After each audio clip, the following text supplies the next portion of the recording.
I'm getting smarter. I finally punched something that couldn't sue me. That was Billy Martin. My name is Kevin, and this is History Goon.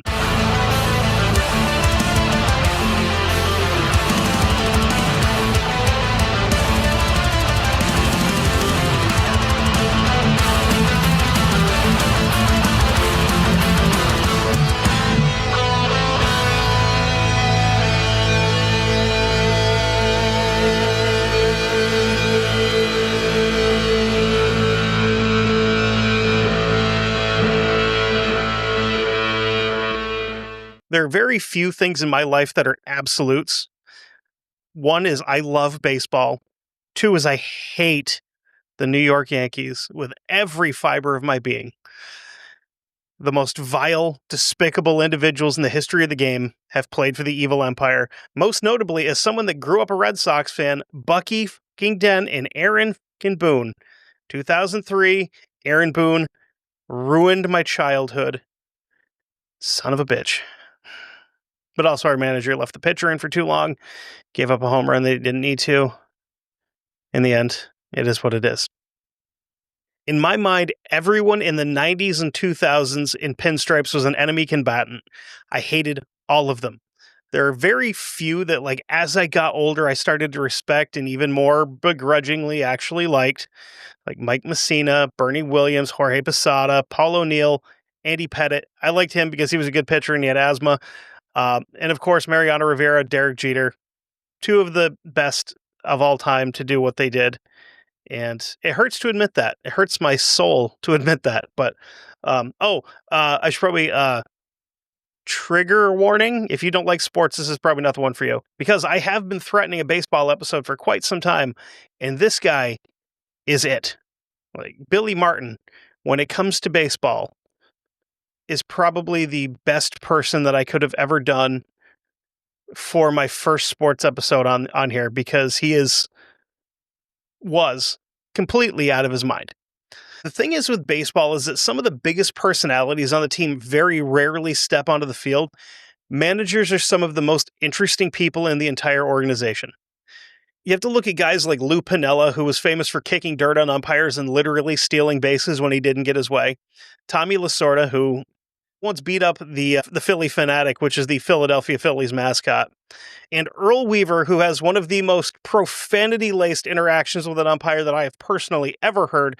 And I played baseball for a very long time. I'm going to play this little interaction here with umpire Bill Haller. But just let it be known, Earl Weaver also had his own post-game radio show that he got canceled because some woman called in to ask about tomatoes, and oh boy, was he mean to her. You can find that. I might even be able to throw a link in here somewhere, but I want to show the interaction with the umpire here. I think that would be more entertaining for folks. Behind the rubber. Oh, bullshit! Bullshit yourself! And this crew is here just to fuck us! Yeah, boom! That's great! And you son! You shit! You done right to get me out of here! Oh, you run yourself, Earl! You run yourself! You hit me? Yeah, because you hit you. I'm glad you hit me. I'm glad you hit me. I want to have fullback. You hit for one job chance specific reason. What's that, Earl? But all of these characters, with their big personalities, they really don't hold a candle to the man that we're here to talk about today. Alfred Manuel Martin Jr. or Alfred Manuel Pisano Jr., either way, better known as Billy Martin. He's born May 16th, 1929 in Berkeley, California to his mother Jenny and his father Alfred. Insert whichever last name because the stories are a little odd. Since he was a junior, you can probably guess that his dad had the same name, but dad was kind of a piece of garbage, and Jenny gave him the boot before wee Billy was even born.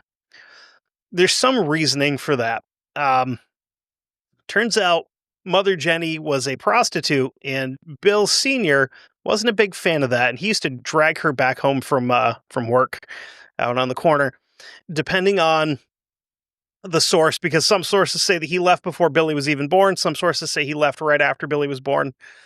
Anyway, the story goes that Bill and Jenny got into a big fight, and she pulled a knife, and she either held it to her own pregnant belly Or if Billy was already born, she held it to his throat and told Senior to basically get out or she's going to kill the baby.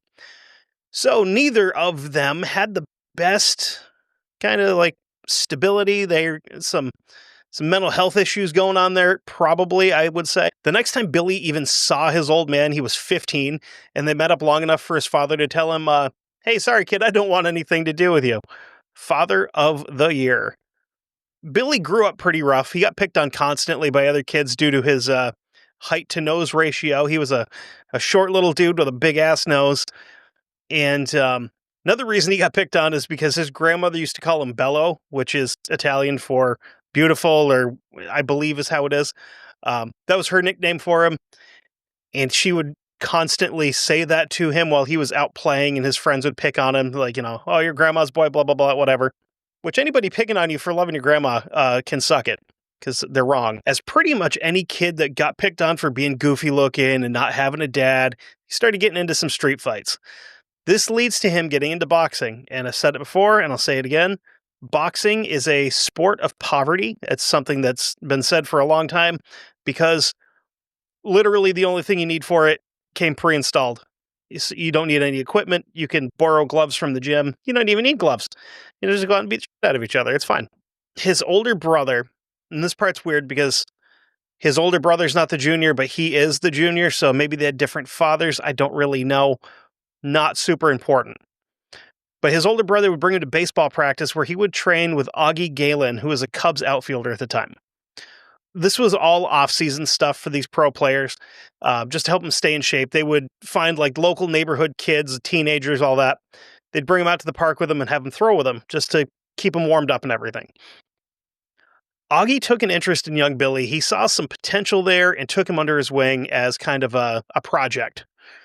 By the time Billy got into high school, he'd been practicing with big league players for 5 or 6 years. The fact that he was a fantastic baseball player helped him to not be picked on as much by the other kids, especially considering of all the kids in the neighborhood, the Martins were the poorest of them. So being Berkeley, California, this is before the crunchy hippie type showed up, but it was still like kind of a big money area. So a lot of people had money. And if you didn't have money, you definitely didn't have money. When I say he was a good baseball player, I mean, he hit .450 his senior year at Berkeley High School, meaning that almost 50% of his at-bats resulted in him hitting the ball and getting on base, which is unheard of. It does not happen at the major league level. To put that number into perspective, the major league average for 2024 was a .244 batting average, which it could definitely be better. But the way that pitching is, and with the pitch clock and all these other changes they made for baseball, it's not conducive to guys having crazy batting averages anymore. Another way to put it, the year he was a senior in 1947, Ted Williams, who was the greatest Red Sox hitter of all time, was the American League batting champion, and he hit a .343. Pretty good. 6 years previous to that, in 1941, he hit the record that still stands to this day, .406 on the season. That is a record that will never be broken. There's a lot of records in baseball that will never be broken. Ted Williams' batting average is one of them. You'll never break that. Somebody may break Rickey Henderson's stolen base record. You'd have to be putting in work to do that. But Ted Williams' batting record will never be broken. Billy was known to have a pretty short fuse on and off the field. This is where it's going to get fun. It's not all stats. We're going to get into a lot of violence and a lot of antisocial behavior, I think would probably be the nicest way to put it. He was the guy that if you started talking about somebody on his team or him, he's going to fight you whether you like it or not. You don't have a choice at this point. You have spoken ill of Billy Martin or spoken ill of one of his teammates, he's fighting you. It may not be mutual combat, but he's going to fight you. At one point, he got into a brawl with someone on the other team and beat the brakes off of him so badly that it resulted in Billy getting kicked off the team. Most teams that heard about this, like at the major league level, because this was before you really had much of a minor league system. It was there, but it was very very different than it is now, where like every team's got a half a dozen minor league teams where they can pull kids from to come up and play. Um, it was just very, very different than it is now. So a lot of these guys would go from high school or college to play pro ball. And a lot of teams passed on him because they didn't want that kind of energy in the locker room. He gets a tryout with the Brooklyn Dodgers. Pretty cool. He doesn't get the spot because he was beat out by somebody else that I will definitely be covering at some point in time, whether you guys like it or not. He lost the second base position to Jackie Robinson, who was, I mean, he was pretty good at baseball. At this point in time, I mean, in 2025, nobody even knows who Jackie Robinson is anymore. They didn't just do a movie about him in like the last 10 years. He doesn't have his own day in baseball stadiums where everybody wears his jersey number. He doesn't have the only number in Major League Baseball that's retired for every team. Actually, he may have the only number that's retired for the entire league in any sport. ADD break. Jackie Robinson is the only player in all of Major League Baseball to have his number retired across the sport.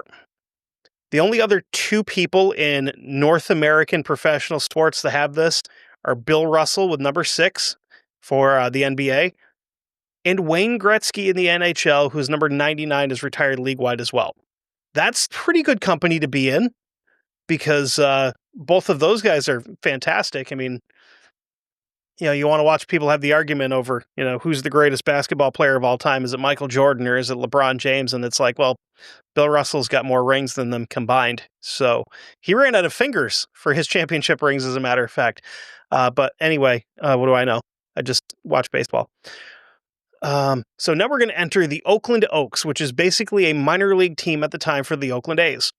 They're managed by Casey Stengel. He decides that he's going to take a chance on this short little dude from Berkeley as a backup infielder. Team ownership wasn't really a big fan of this idea due to his reputation. They put a clause in his contract saying that if he got into any fights or trouble on or off the field, he'd be kicked off the team. And also, if he got kicked off the team, they wouldn't have to pay him. And anything they paid him, he would have to pay them back, which is crazy. To go, well, we don't want you getting into fights so much that if you do, you owe us money. Billy looked at this, Casey Stengel looked at this, and they both told management to suck eggs, and the contract ended up being changed. Casey Stengel was sticking up for Billy. This is going to be a theme moving forward through the rest of this episode. Lucky for Billy, not long after he signed with them, the starting second baseman gets hurt, and he gets his chance to go up to the majors and have an opportunity. His first season was really nothing special. He hit like 248, 250, somewhere in there.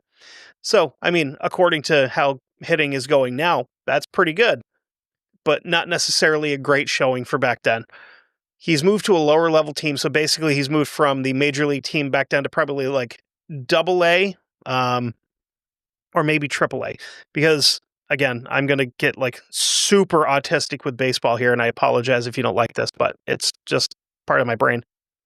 So the way it works is you have single A, which are like super young guys that are still trying to learn how to play baseball at the professional level. Like these are guys that came here from high school or college and it's a completely different system. And, you know, you're learning how to travel and all that other stuff. Double A is where the talent is. Like if you look at a double A team, you look at a major league team, most of their super talented guys are in double A, and triple A are the guys that are getting ready to move up to the major leagues or have come down from the majors to recover from an injury. Pretty common to see guys get called directly from double A right to the majors. Happens pretty frequently, but a lot of the time it'll be double A up to the big leagues for a couple games, you know, a month, whatever, then back down to triple A to free up a roster spot or something like that. Then we'll bring them back up next season and see if they're ready for full time. So that's kind of what happens here with Billy. Billy, with his temper, was pretty upset about this, and he said that this was a big mistake by Casey Stengel. And Stengel pulled him into the office and said, okay, prove me wrong. And prove him wrong, Billy did. He hit for 390 and drove in 173 runs, which is the highest average in the league. And it was enough to win him league MVP for like basically AAA. Needless to say, the next season, he is back on the main roster. The fans, after seeing him a little bit, really started to like him. Not just because of his skill on the field, they loved him for the reason that ownership and management hated him. He's constantly starting arguments with other teams. He's chirping at umpires, fighting anybody that he sees fit. During the offseason and in between games, he spent as much time as he could with manager Casey Stengel. Because not only is he trying to learn more about the game and how it's played and like all the behind the scenes workings and all this stuff, he was starting to see Casey as like that father figure that he never had. And this was a mutual thing because Stengel never had kids, and he kind of adopted Billy as a son, basically. And he's got so much knowledge to pass on that he wants to pass it on to someone that he likes and someone that he trusts. And he knows that Billy is a student of the game, and he is going to take everything he's giving him, and he's going to save it. It's all getting stashed away up in his memory for future use. Any aging big leaguer that got sent down to the Oaks was immediately assigned to work with Billy to teach him what they could. Oakland would end up winning the championship in 1947, and this would earn Stengel a job offer that he would take as the skipper of the New York Yankees. Casey Stengel is one of the, like, if you were to do like a Mount Rushmore of Yankees managers, he's probably on there with like Joe Torre and some other guys, but he's one of their better known managers. So if you're into baseball and you ever want to watch something interesting and you also like true crime kind of stuff, if you have Peacock, there's a show on there called Bronx Zoo 90, which is about the New York Yankees 1990 season, which was an absolute disaster. Like they just had so many bad things going on. And again, as someone who hates that organization, I enjoyed it, except for the Mel Hall stuff, because he was a real creep. Like, I mean, kind of, sort of groomed and married a 15-year-old, that kind of stuff. And then they got Deion Sanders, who they're trying to get to play baseball full time, but he also wants to play football full time. And George Steinbrenner hates his guts, even though he's paying him. Anyway, it's a whole thing. So 1948, Billy Martin hits .286 with 12 home runs and 82 RBIs. Out on the East Coast, Casey Stengel brought the Yankees to a World Series victory in his first year with the team. This would be the 11th of the Yankees' 27 championships, but when you don't have a lot of high-end competition, it's really not hard to do. Also, these guys haven't won one in 15 years. But any chance a Yankees fan gets, they'll, we got 27 rings. Whatever. Win one recently, and then you can talk again. But, and then again, I say that. And from 1947 to 1964, they made 13 World Series appearances and won 10 of them, which is pretty good, I guess. But again, you have a guy that you pay so much money to that hits so many home runs and has dolphin teeth. It gets booed off the field when he breaks like the single season home run record for the team. During the offseason, Casey Stengel was given a little bit of creative control by Dan Topping and Del Webb, who were the owners of the team at the time, to kind of bring in some players that he thinks could, bring the team more championships. And guess who the first guy that he brought in was? Billy Martin. That's who. Billy rode the pine in 1949 because Jerry Coleman had a killer 1948 season, and Phil Rizzuto, who is probably the best, if not the second best, very close, in their shortstop to ever put on a Yankees uniform, had a really good season as well. Phil Rizzuto was so good that Ted Williams said that if he had played for Boston, the Red Sox would have been what the Yankees were, and that's kind of hard to argue with.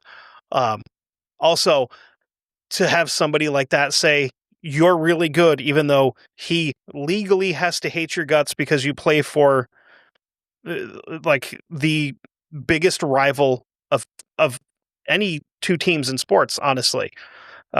Maybe the Lakers and Celtic, blah, blah, blah, whatever. No, You think of sports rivalries, you think of the Red Sox and the Yankees. There's really not one. I mean, there's some other ones in other sports that get close, but nothing that gets right there like that. It's the Red Sox and Yankees is the biggest rivalry in sports. Maybe not so anymore, but for a very long time it was. Opening day 1950, Billy gets his first opportunity with the Yankees. He gets put in a game late. They're down 9-4 in the 8th inning. Martin goes in as a pinch hitter, sees a real good pitch, doubles in his first big league at bat. He's not done, though.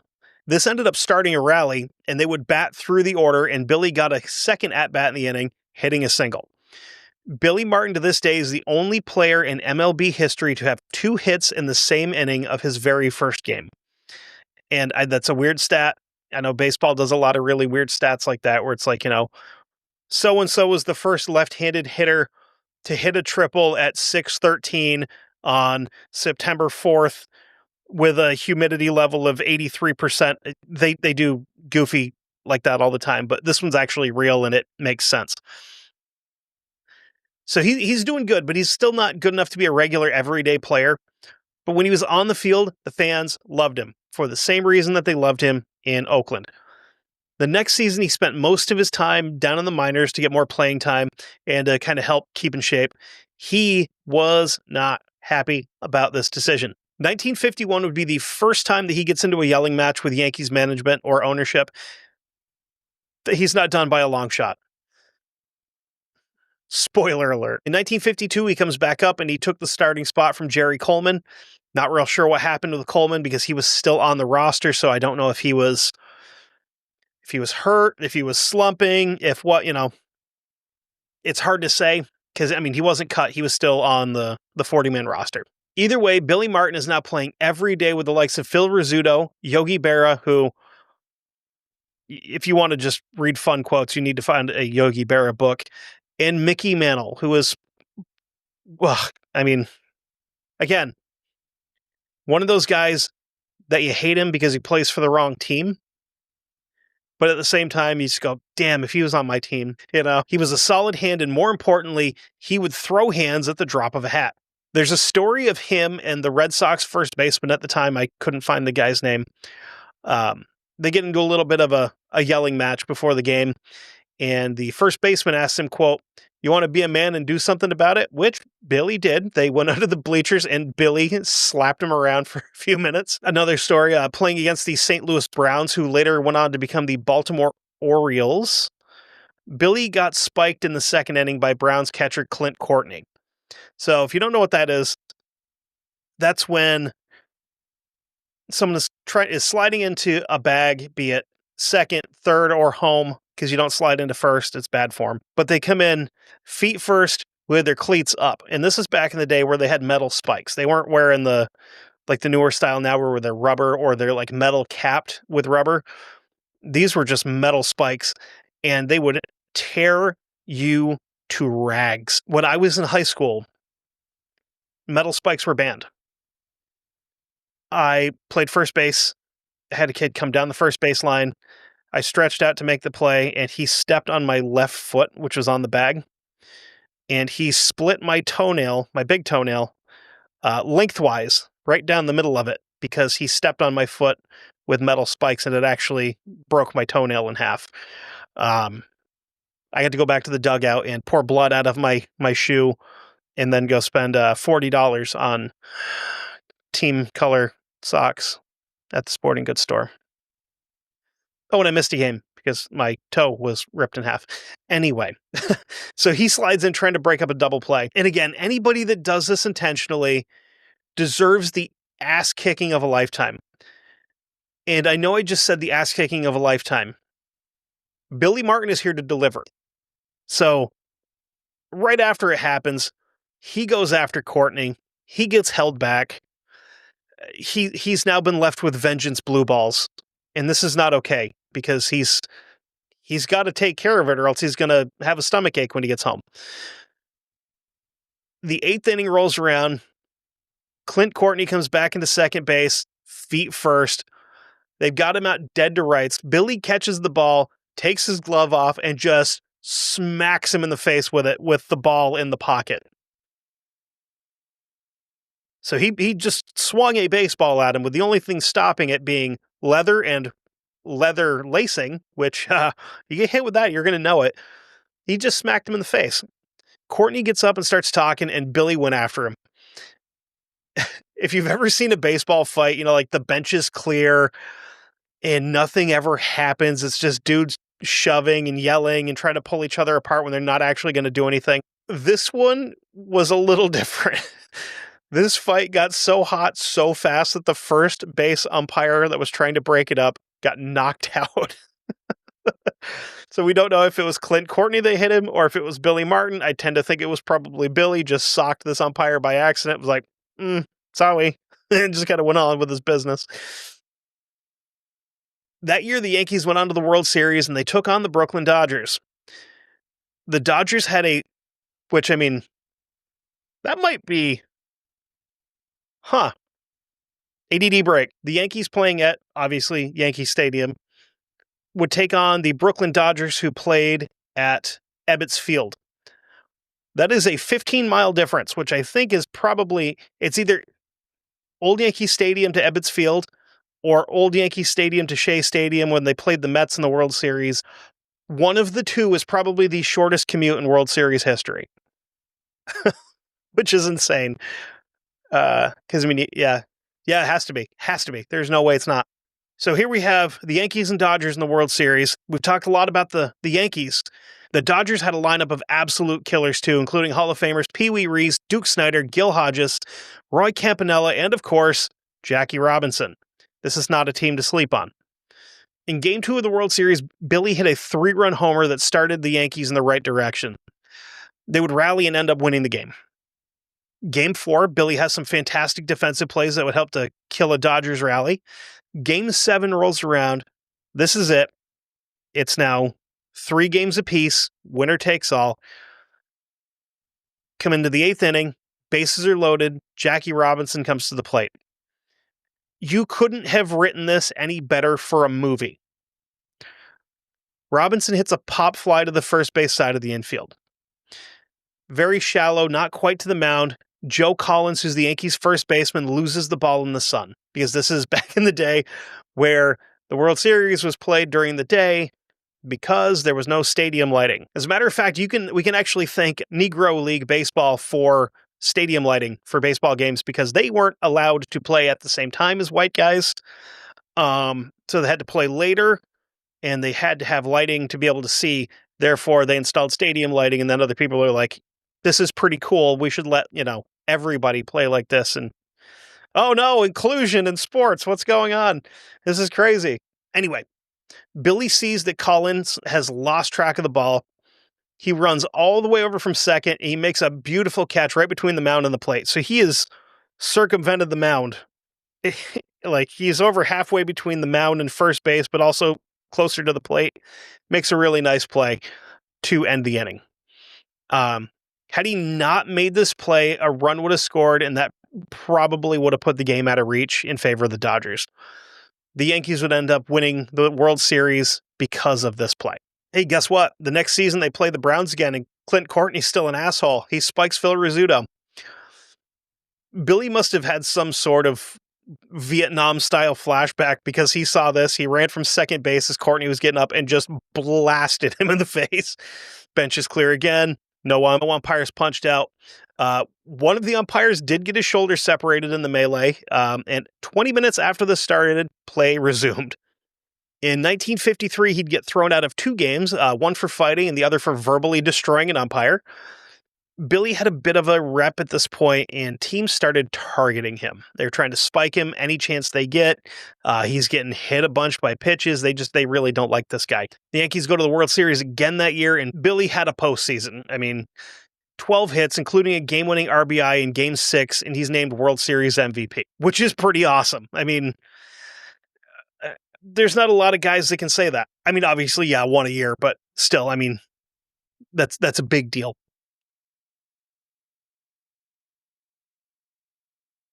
So let's kind of take a bird's eye view here. 4 years with the Yankees, 4 World Series rings. Billy is living the dream. He's made a ton of money, and he's blown just as much money as he's made. He spent a lot of time hanging out with Mickey Mantle off the field, and the two of them like to party. They blew tons of money on booze and women and just hanging out at bars. Mickey Mantle was a notorious poonhound. Billy was right behind him, though. Come 1954, Billy got drafted. Not by another team, by the Army. Billy was not a big fan of being in the Army. He thought he was getting treated like garbage. He wasn't getting as much leave time as other guys. He was getting just terrible like duty stations and stuff like that, and being given jobs that nobody else wanted to do. He blamed it on the fact that he played for the Yankees. And to make matters worse, they wouldn't let him play on the Army team on the base. A lot of speculation, mostly from Billy, that his commanding officer was a Boston guy and he wanted to make Billy suffer. In 1954, without him, the Yankees didn't make the World Series. In 1955, Billy is given leave to rejoin the team in the playoffs, and when the Yankees made the World Series, his leave was extended. They would go on to play the Dodgers again, but this time they lost in 6 games. 1956, the Yankees general manager made a public statement that Billy Martin was, quote, a menace and a bad influence on the team, especially Mickey Mantle. Why was he a bad influence on Mickey Mantle, you're probably wondering? Because they didn't have the forethought to make sure that these guys weren't roommates when they were on the road. Let's be real, though. Mickey Mantle was a bad influence on Mickey Mantle. Billy kind of helped, but Mickey Mantle was self-destructive would probably be the best words for that. And it didn't help that Billy was also starting to lose a step at this point, too. But Stengel talked ownership into keeping him on. 1956 season would see Billy butt heads with an up-and-coming Dodgers pitcher who I mentioned in my preamble, Tommy Lasorda. And if I'm being honest, Tommy Lasorda kind of seemed like the kind of guy I would hang out with. He's just going out, he's eating trash food, he's drinking, he's smoking cigarettes, playing baseball. Good dude. His rookie year when they played the Yankees, Lasorda threw a pitch a little bit too high and way too far inside on outfielder Hank Bauer. Hank Bauer wasn't a little dude either. He was like 6 foot, 200 pounds. He's a big dude. Hank's not happy about getting thrown at, and neither was Billy when Lasorda threw 2 straight behind his head. Baseball etiquette, if you're going to throw at somebody, you throw at them, you don't throw behind them. Because if you're being thrown at, the only real direction you can go is backwards, because if you go forwards and cross the plate, you're out. So throwing behind somebody is not the best thing to do, because you're trying to send a message, but at the same time, this is back in the day where you'd get punched in the mouth for doing stuff like that. And it wasn't just throwing behind him, he threw behind his head. And I mean, I don't think helmets were a thing in 1956. Batting helmets weren't mandatory in Major League Baseball until 1970. And even then, they were just basically a plastic shell like a cap with no ear flaps or anything. So these guys aren't wearing helmets. You're throwing behind his head. So the two start barking at each other, and then the fists started flying. Billy Martin and Tommy Lasorda are scrapping, and Bauer comes off of first to try to break up the fight. Lasorda, mid-fight, yells at him, quote, "Keep your nose out of this. This is an Italian fight." I love that. I love that because, like, if there's 2 groups of people in this country, like back then, that were more tribal about their heritage, it was the Italians and the Irish. And the Italians were just like, "We'll settle this in-house. You don't need to worry. Get your whatever you are out of here." Believe it or not, after this fight, they shook hands and kind of became buddies afterwards. The World Series in 1956 would see the Yankees win again, with Billy hitting just shy of 300. During spring training the following year, in 1957, Billy and Mickey were out playing golf. Rewind that. Let me rephrase that. Billy and Mickey are out drinking on a golf course with clubs.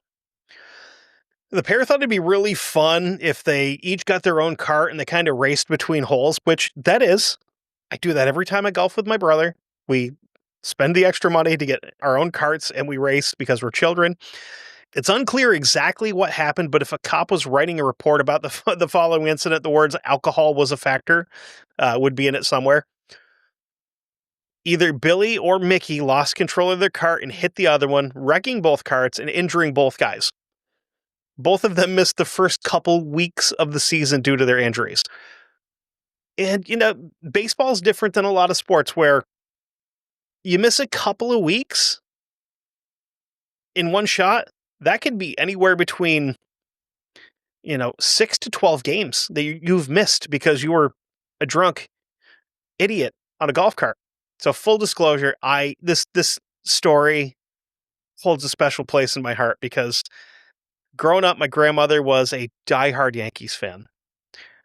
And I thought she was lying when she told me this whole story because she watched the interview on the news when it happened, and I thought she was making stuff up. If you've ever seen Mickey Mantle and you've never heard him talk, the voice and the face don't match up because you see him and you're like, okay, he's probably like a California dude. He is like as Southern as it gets. Dude like to hunt. Hi there, me here. Editing note. I misspoke. This was not when these guys were both playing for the Yankees. This was when Billy was actually managing the Texas Rangers, and I believe Mickey Mantle was just like in town for something. I'm going to run the entire video because the interview is just gold. It is incredible. So, okay, love you, bye. They get all their gear loaded into the car and they drive off into the Texas wilderness. And I'm going to let Mickey Mantle tell the story from here.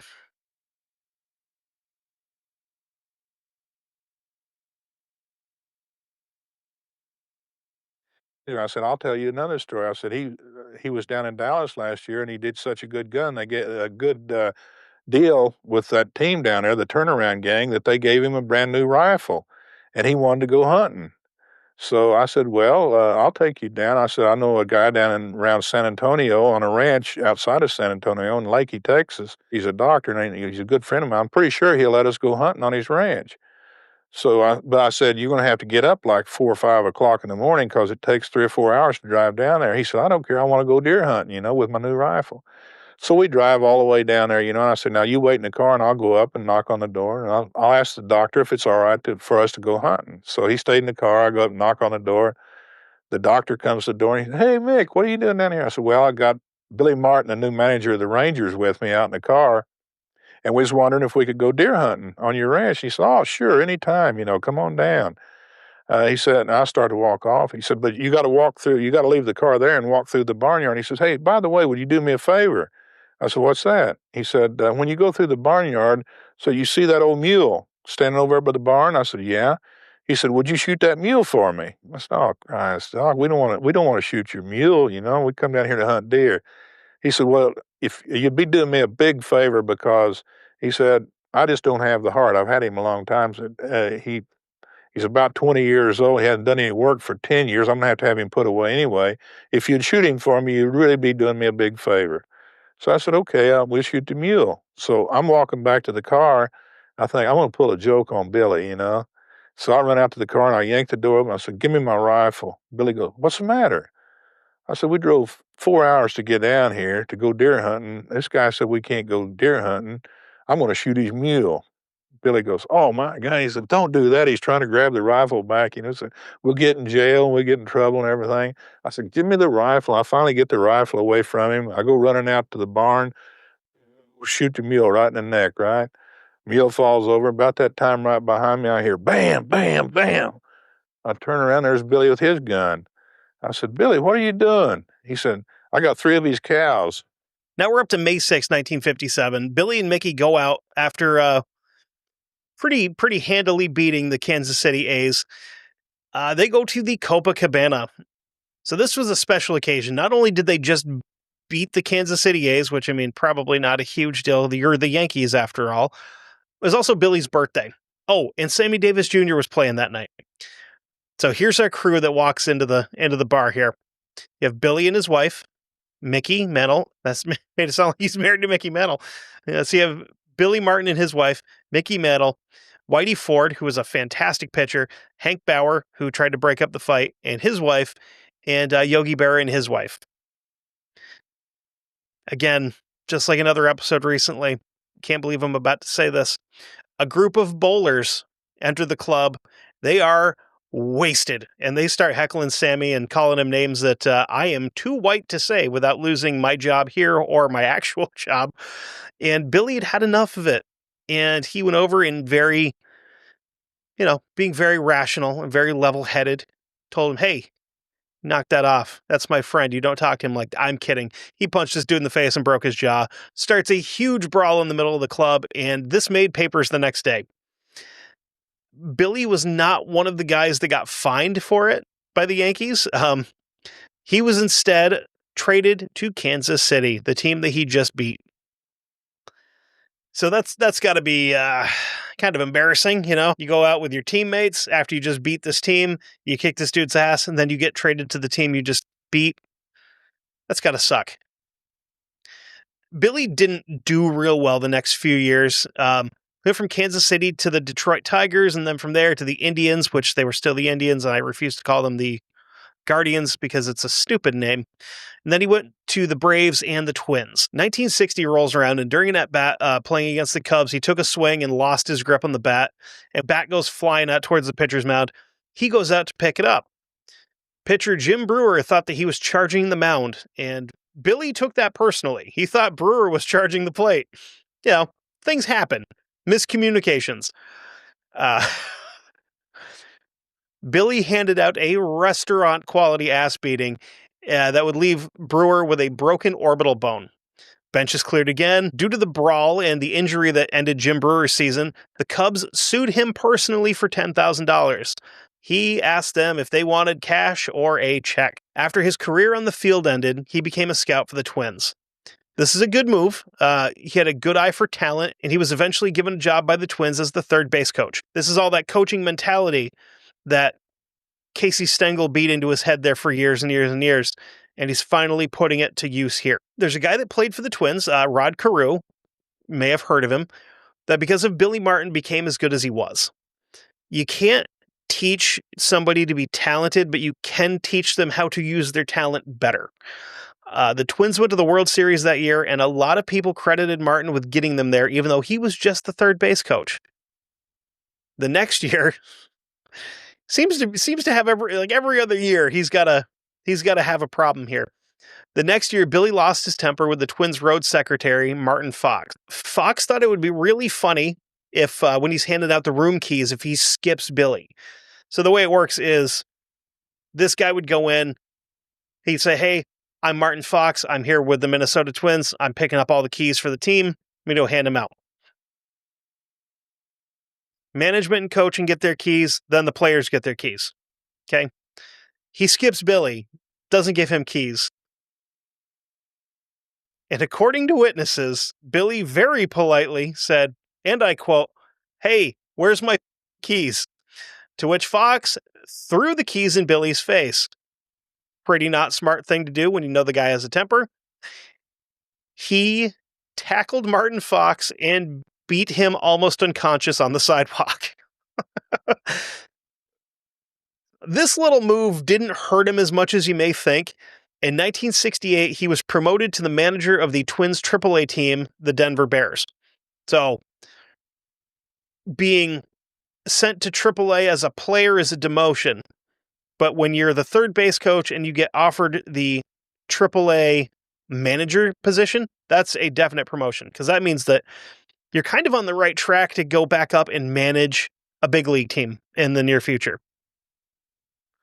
Billy was a very, very good manager, but he didn't take mess from anybody. One of his players said, quote, Billy was a great coach. We played well underneath him because we were afraid to lose. He was the kind of guy that if his players were wronged on the field, he's going to go out and let the umpire know just how upset he is, which as a baseball manager, that's the thing to do. Because if, say, your star player is out there, looks like he's going to start arguing with the umpire, he's more valuable on the field than you are in the dugout. So you go out and you proxy argue for him. Happens all the time. I mean, 9 times out of 10, when you see a manager get ejected and not a player, it's because the manager would go out and goes out and steps between the umpire and the player and just starts the umpire instead of letting his player do it. Because again, players are more important to the game than managers. He got thrown out of 8 games in one season, and the Twins thought now was the time. He's brought back up to the bigs to coach the Twins. He's a special case, whereas most managers hang out in the dugout. Billy remained the third base coach and the manager, which is kind of it's not a super common thing. Makes a lot of sense, though, because you're out on the field with the guys that are out on the field. You're not in there, shooting it with the guys in the dugout. You're seeing a different angle of the game from the field than you are from the dugout, where being closer, you can see calls that are being missed and you can go argue with them, even though you're not supposed to argue balls and strikes, because that'll get you thrown out faster than anything else in baseball. Another thing he would do is he would egg his pitchers on to throw at guys that were maybe running their mouths or hitting a little bit too well or getting on base a little bit too often. The things that you don't want them to do as the opposing coach. August rolls around and Billy is out of the bar with some of his guys, which is not usually a good idea. Pitcher Dave Boswell and Bob Allison, who is an outfielder, on the same team, get into a drunken fist fight outside the bar. Billy hears the commotion, pushes his way to the front of the crowd, and he sees who's involved and joins the fight. He beat the piss out of 2 of his own players until they stopped fighting each other. Most people say that he went after the pitcher a little bit more, but Allison took a couple trying to pull Billy off of him. So these 2 guys are fighting, and Billy gets involved and starts wailing on the pitcher, and the outfielder that the pitcher is just fighting goes, no, stop, and tries to pull the manager off and gets blasted in the face for it a couple times. Due to a weird pitching change in the playoffs where the GM wanted Billy to put a guy in that they had spent a ton of money on, Billy said no. So because of this, he was fired. And that's a big no-no for upper management like that to get involved with on-the-field calls. Not a thing that happens often anymore. It's going to happen again to Billy, though, when he's coaching for a different team. But because he didn't do what the big boss told him to do and put this guy in that they spent all this money on, because the pitcher that is in there is doing good, or because Billy has somebody else in mind just strategically, like where they're at in the lineup to go, okay, I want him to finish this batter off, maybe get the next batter, then maybe we get a lefty coming in, we'll throw the lefty in from the bullpen. So the next season under the new manager, in an almost identical situation, the Twins GM wanted that pitcher put in, and when he went in, he got bombed and they lost the game. So Billy was in the right from the first place. After he's fired, he goes to Detroit. As the manager there, he would... These are things that would make any normal person sound crazy, but it's Billy Martin, and we already know he's crazy. So while he's there, he would accuse the organ player at the Oakland Coliseum of trying to distract his players. He accused the scoreboard operators in the same stadium of spying on Tigers' warmups and stealing signs. He would get into a bunch of fights with umpires and fight more of his players out in public. Another couple of fun incidents. A fan asked him a question outside of the stadium in a tone that Billy must not have liked, and he beat his ass on the sidewalk. And one of my favorites, he climbs into a cab in Detroit to go to dinner. The cabbie, who's a European fella, asked, hey, what do you do for work? Making small talk. He's a cabbie. There's no cell phones. Back when people interacted with each other. Billy explains to him, yeah, I'm the manager of the Detroit Tigers. The cabbie goes, I'm not a real big fan of baseball. I'm more of a football fan. And Billy probably kind of, what kind of football are you? So he goes, hey, stop the car. Cab driver pulls over, stops the car. Billy walks around the front, taps on the window, asks the guy to get out, and he beat the hell out of him on the side of the road. He also still apparently paid his fare after he beat this guy up. Billy is an absolute maniac. He did well enough to be brought back the following year and was ejected in the second game of the season for screaming at the umpires. All of them, the entire umpire crew. He got the first base umpire, you got the third base umpire, you got the middle infield umpire, and he got home plate. He got the entire crew. The Tigers would make the playoffs that season, and in a game against the A's, Billy went to the mound and told his pitcher to be in the next batter. The pitcher asked Billy, like, why do you want me to hit this guy? And Billy says, quote, "Don't worry about why, just do it." Next batter comes up. Pitcher plugs him in the ribs, bench is clear, and by all accounts, Billy was right in the middle of it, throwing hands. Keep in mind, this is like 1970. Billy is 41 years old and fighting guys that are in their prime. 1973, Billy is canned by the Tigers after he used his time with the press to talk to and about the front office. In a game against the Cleveland Indians, he sees pitcher Gaylord Perry, who is ridiculously good, is throwing spitballs. So basically, a spitball is when you spit into your fingers or on the ball. You rub it together, you get a little bit of tackiness, so you get more revolutions on the ball.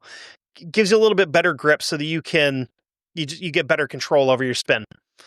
And the reason that these pitches are illegal, and the reason for that is because between the saliva and the talc bag that's behind the mound, you can essentially make almost super glue.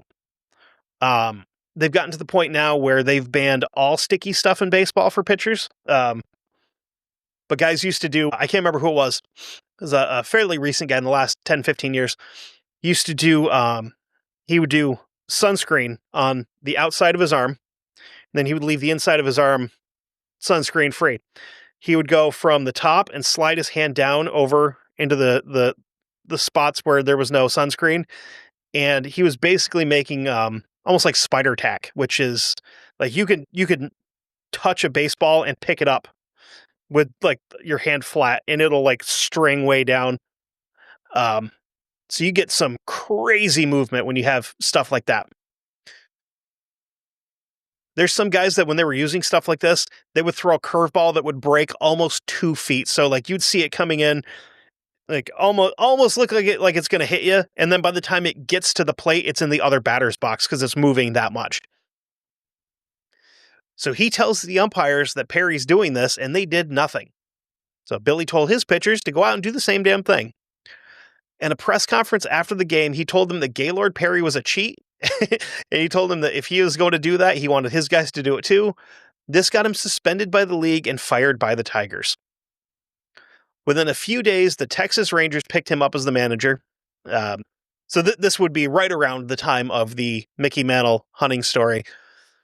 1974, the Rangers almost reversed their record from the year before, going 84-76, which is really good because they were terrible in 1973. They were real bad. So for his efforts in turning this team around, Billy would be named manager of the year. And because they're playing so well, it actually doubled their attendance, which is huge. But we are about to get into probably the craziest part of this story, probably the craziest moment in Billy's career. This is a night that will go down in sports history as one of the wildest events that has ever taken place on a baseball field. This is 10-cent beer night. In 1974, the Cleveland Indians and the Texas Rangers were both really not good.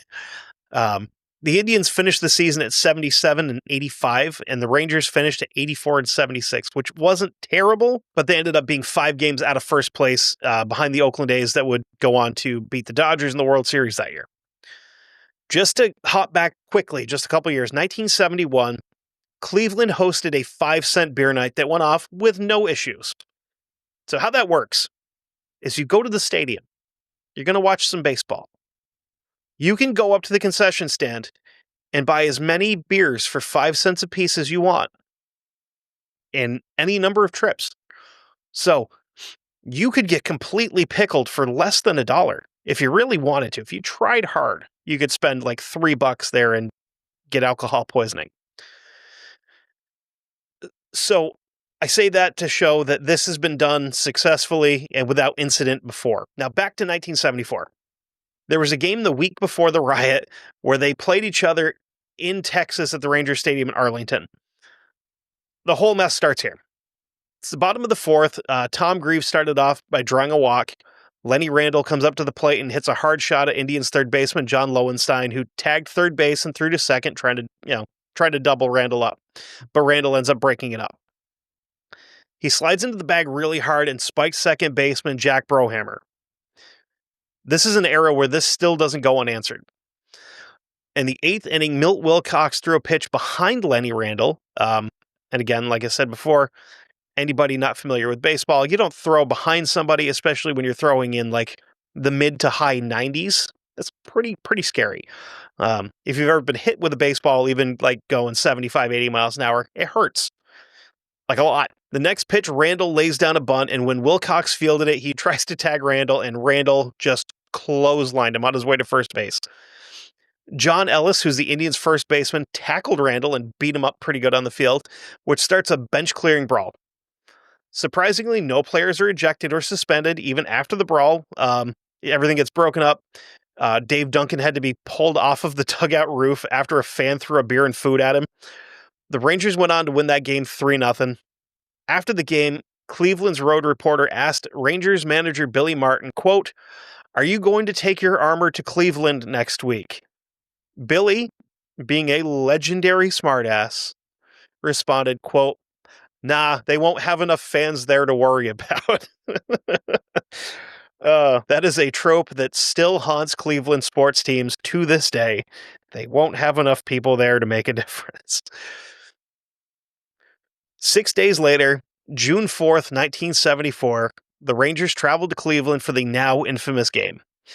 Indians officials are expecting an average of about 11,000 attendance for the game, because that's about what they were running, anywhere between 8 and 11,000, which in a big stadium, there may as well not be anybody there.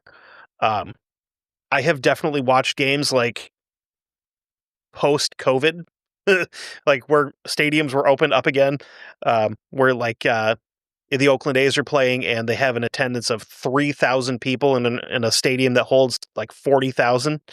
They may as well be playing in a parking lot. It's sad to watch.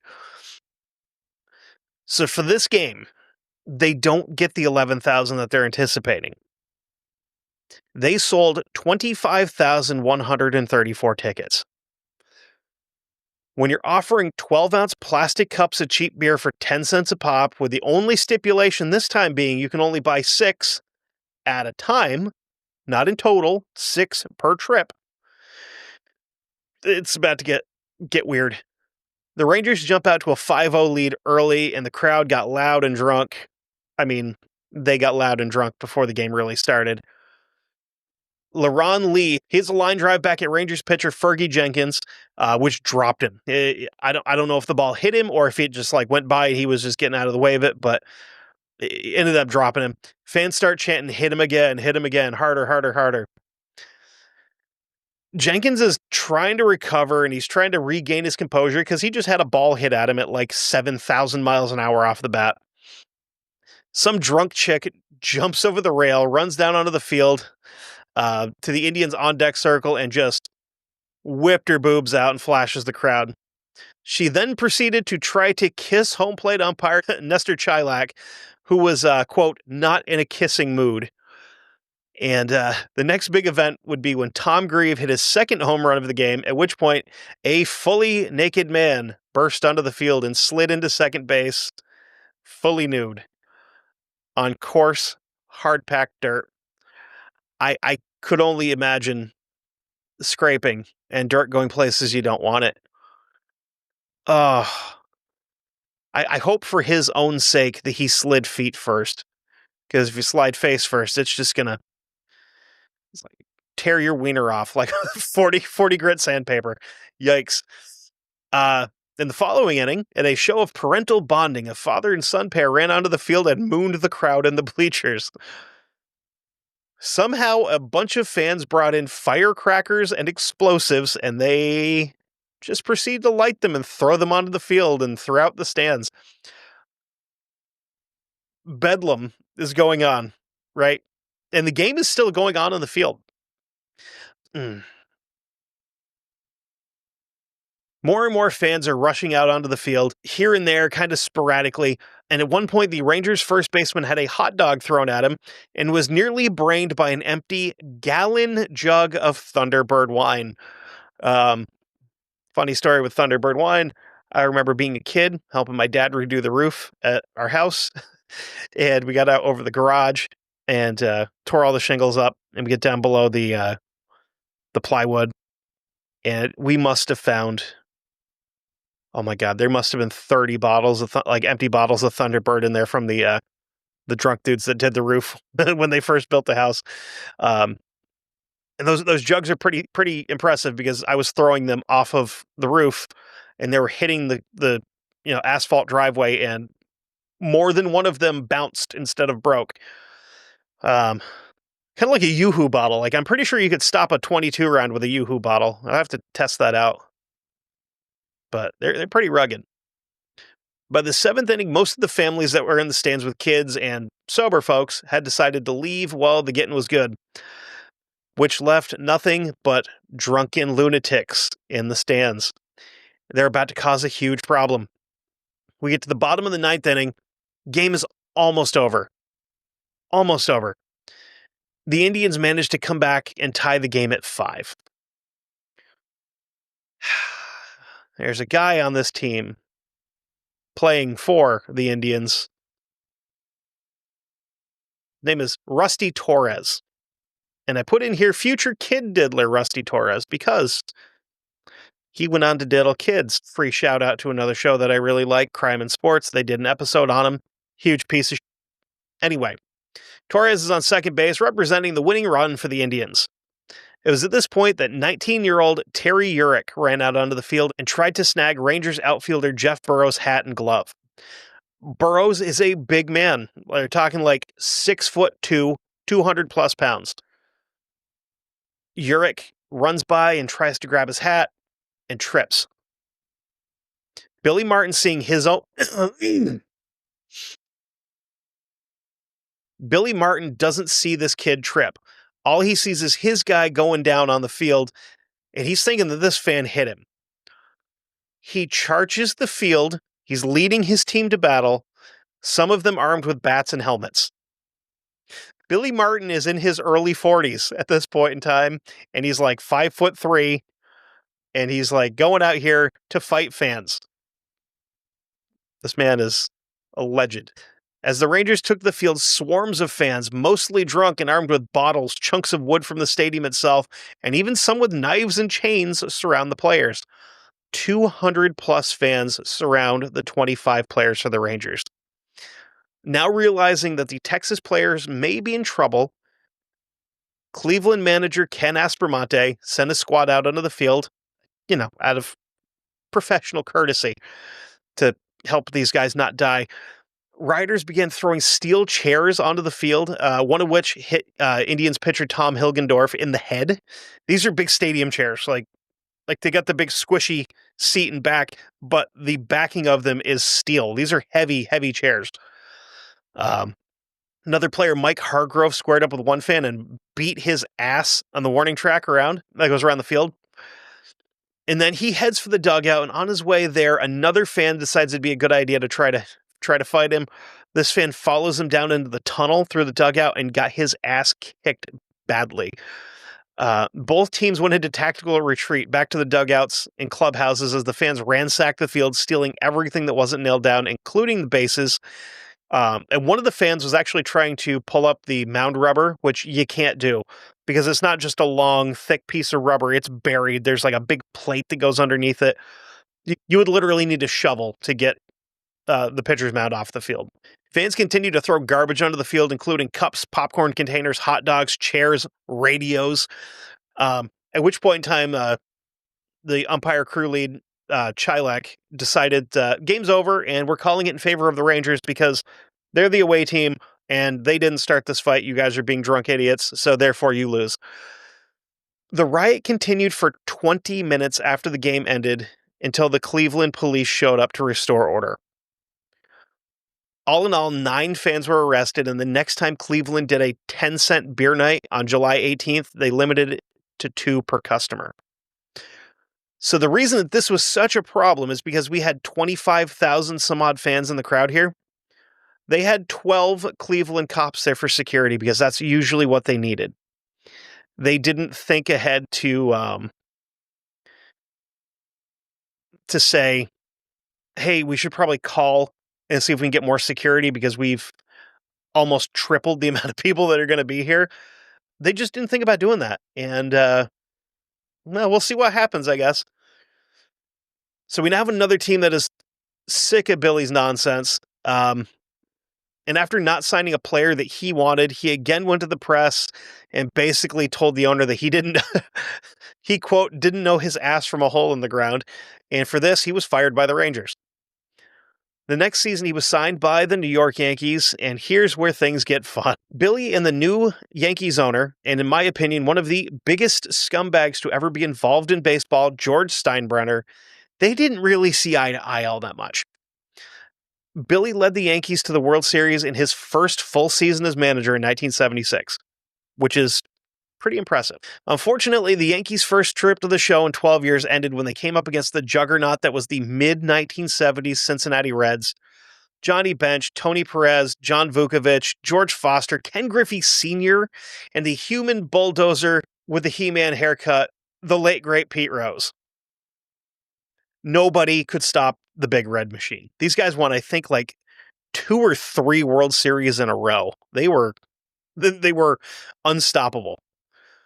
So coming up against Cincinnati with Pete Rose playing, the Yankee I would feel the worst for would be Thurman Munson, who was the catcher, because Pete Rose had a habit of just hammering on catchers, even if it wasn't a close play. If he was coming to the plate and you were within a fiscal business day of the plate, he's going to kill you. And also, kind of would feel bad for Thurman Munson because he died in a horrific plane crash just a few years later, which also sucks. Love the team or hate the team, you don't want to see anybody die. And he wasn't even that old. I think he was in his like early 30s when he died. Billy also, in this season, set a record.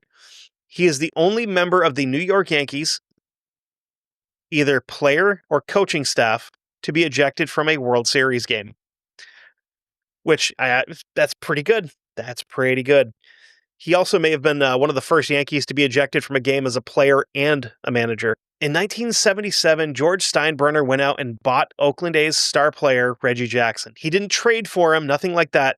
He bought him out of his own pocket. He cut a check to the Oakland A's, and at the top of the check, it did not say the New York Yankees. It said George Steinbrenner. He bought him out of his contract to make him a Yankee. That year, they also signed a guy that,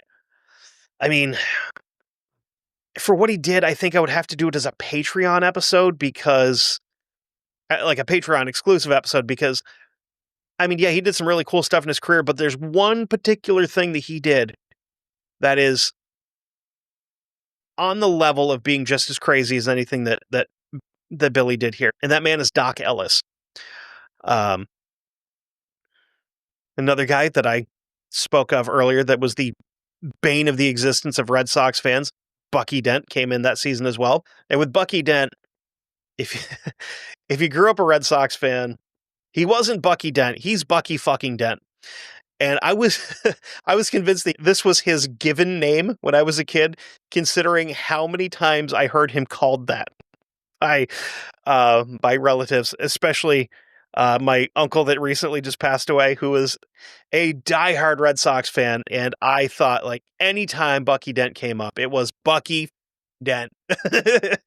Yeah, it was so, just one of those guys that, like, he could have been the nicest guy in the world. He could have run an animal shelter. He could have had an orphanage. He could have, had a part-time job just helping old ladies across the street. But if he showed up in Boston, somebody's going to try to kill him because he ruined their season.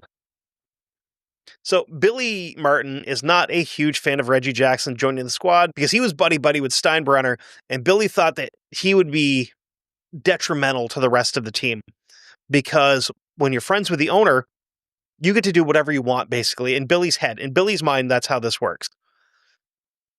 And he, to an extent, was right, because anytime Billy had anything to say bad about Reggie or tried to discipline him for his actions on or off the field, Jackson would go crying back to Steinbrenner, and he would tell Billy to, leave him alone. And He's a very sensitive boy. You don't have to yell at him for, not hustling or breaking curfew or being a jackass on the field. You're not allowed to do any of that. On one occasion at Fenway playing the Red Sox, June 18th, Billy benched Reggie Jackson mid-inning for not running out a ground ball. It's a cardinal sin in baseball. You hit the ball, you run. You run to first base because you never know. Maybe the shortstop boots it into left field, trying to pick it up. Maybe he picks it up, has a really good transition from glove to hand, and proceeds to throw it into the third row of the seats. That's a double. You run. It's just what you do. He didn't. And TV cameras caught Billy being held back by the bench coach and assistant coach as he is just up in Reggie Jackson's face, screaming at him like screaming so loud, like so much as he's spitting at him, basically, in the dugout. Considering the relationship between hothead coach and golden boy player, the Yankees managed to win 100 games that season. I don't know. I don't know how they managed it because these two hated each other's guts. New Yorkers loved Billy for this. And when he went out on the town for, with whatever woman he could get his hands on, fans paid for almost all of his drinks. You're going to lose a paycheck if you're paying for drinks for Billy Martin. Billy was a notorious drunk. They went to the World Series and they beat the Dodgers in 6.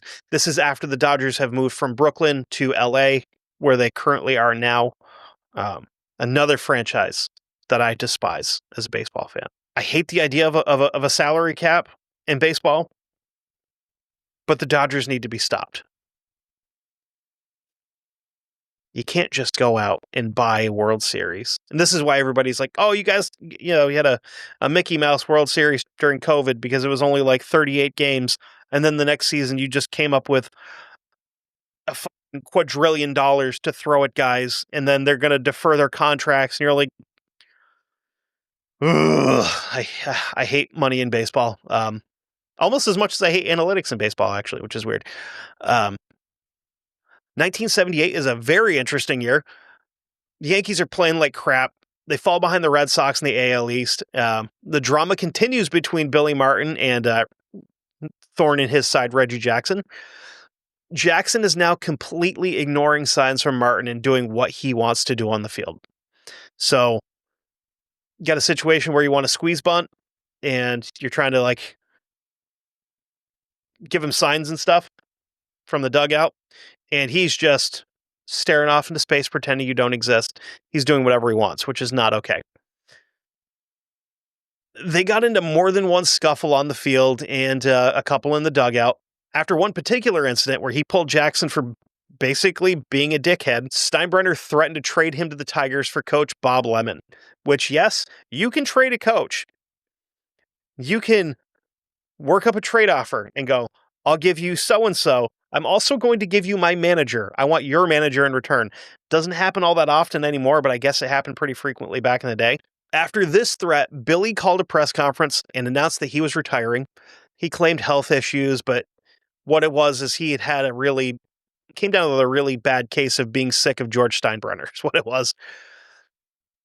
He told reporters afterwards, quote, "The two of them deserve each other. Jackson is a born liar and Steinbrenner is convicted." Yankees fans are less than happy about this, and they showed it. If there's one thing you kind of have to give Yankees fans credit for, it's loyalty.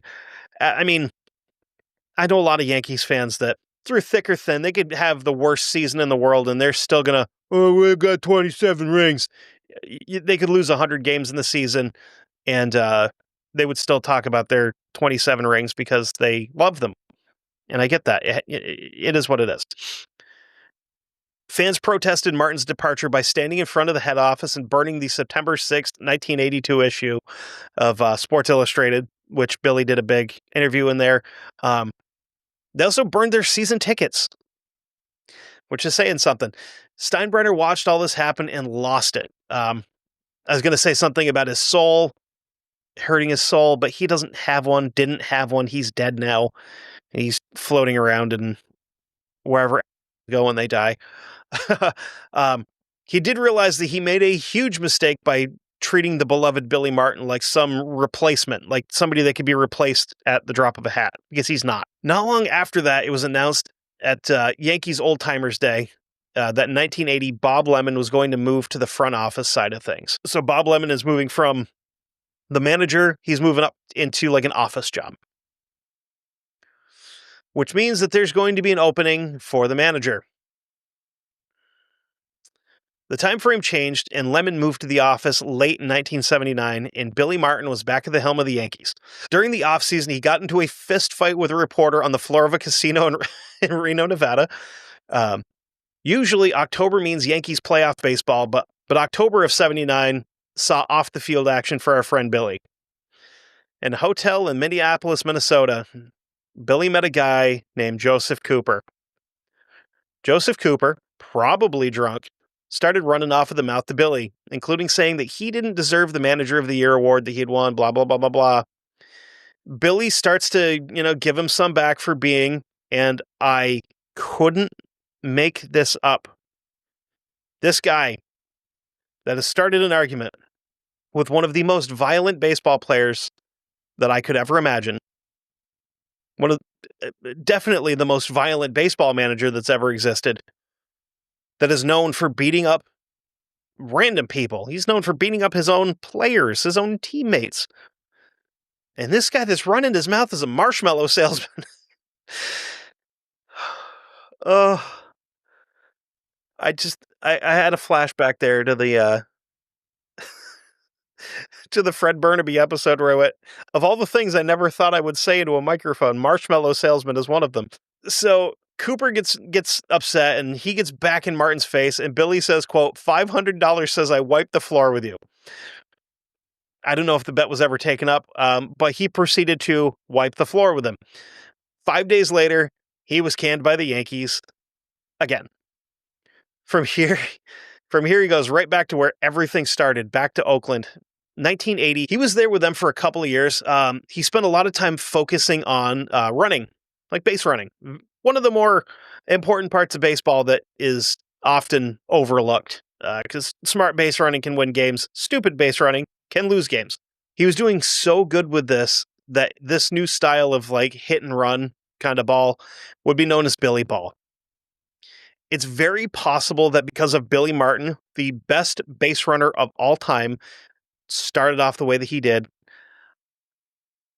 I am talking about Mr. Talking About Himself in the third person, Rickey Henderson. He was a full-time roster member by the end of the 1979 season, so when Billy got there in 80, he would have really taken off here. Just for a laugh. Whoa. Okay, so Rickey Henderson, by the way, holds the MLB record for stolen bases with 1,406. The previous record to that was 938. He also holds the modern era record for most stolen bases in a single season with 130, which he did in 1982. He is the first player to steal 100 bases in a season 3 times in his career. He could talk about himself in the third person. And again, after a couple of years here, Billy got on the wrong side of management in Oakland and ended up leaving. He didn't leave. He was fired.